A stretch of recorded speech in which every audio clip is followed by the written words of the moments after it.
Tik-Toker faces charges for abusing Kabaka the Independent Uganda. By The Independent, February 20, 2024 at 9:46 a.m. The suspect. Photo urn. Kampala, Uganda. The Independent, the Directorate of Criminal Investigations, CID, has slapped 4 charges against popular TikToker 27-year-old Ibrahim Musana for abusing Kabaka Ronald Mwenda Mutabi II, Buganda Kingdom, and the Kadikiro Charles Peter Mayiga.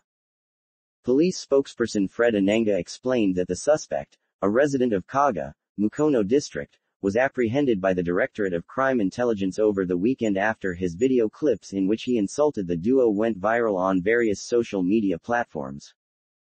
He has been handed over to the Criminal Investigations Directorate Kibuli, where detectives are now processing him on various charges of misuse of social media, hate speech, offensive communication, and incitement to violence, Enanga said. The circulation of these videos, particularly on TikTok and X, formerly known as Twitter, elicited widespread condemnation from the public. A large section of people in Buganda are annoyed with these speeches, which are embarrassing and disrespectful. As a country, we have very strict laws against such cases, Enanga noted. He further emphasized that the police will continue to apprehend individuals promoting hateful ideologies, not only directed at the Kabaka of Buganda but also targeting all Ugandans and visitors to the country. We can't allow such people to continue since it can cause devastating effects on communities. We shall arrest and charge anyone who engages in such acts against any Ugandan or a visitor to Uganda, Enanga said.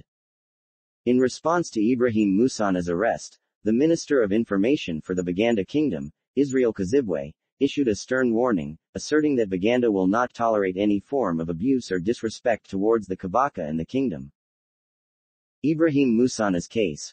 Buganda Kingdom caught in Museveni's propaganda machine crossfire. In the aftermath of the 2021 Uganda presidential elections, where the National Unity Platform at NUP_UG led by Bobi emerged as a dominant force, the ruling National Resistance Movement NRM, led by General Kaguta Museveni, faced significant setbacks in the Buganda region. This electoral shift prompted a strategic response to regain control, particularly in the central region of Buganda. Museveni's reaction to the election results was telling, as he resorted to baseless accusations of tribalism against the people of Buganda for their overwhelming support of Bobi Wine. Such allegations were not only unfounded but also hypocritical, considering the historical support Buganda has lent to the NRM since its inception in 1986.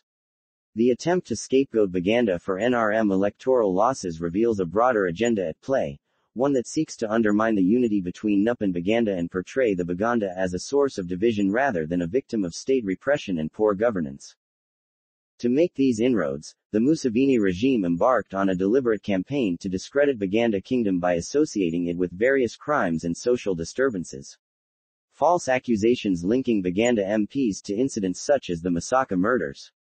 The regime went further by engaging in arbitrary arrests, forced disappearances, and indefinite detention of youth from the central region on false accusations of inciting violence and possessions of arms, particularly targeting those from NUP critical of the government.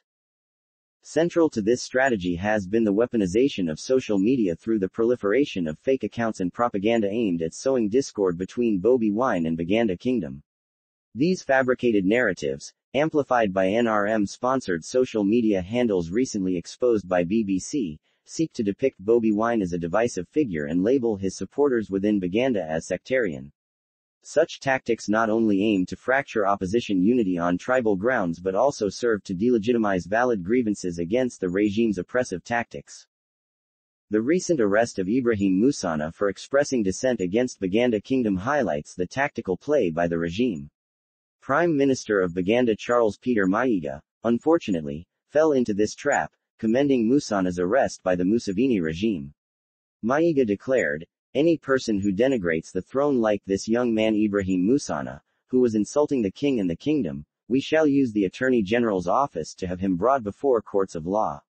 It is worth noting that this is the same Attorney General in courts of law where political prisoners continue to be unjustly detained for years on baseless charges and many others remain unaccounted for. In response to the kingdom's stance, social media handles aligned with the Museveni regime have now adopted a narrative painting Buganda as intolerant towards criticism. This calculated move of abusing the Kabaka was intended to elicit a reaction from the kingdom and the masses, who have been expressing outrage and calling for justice against Musana.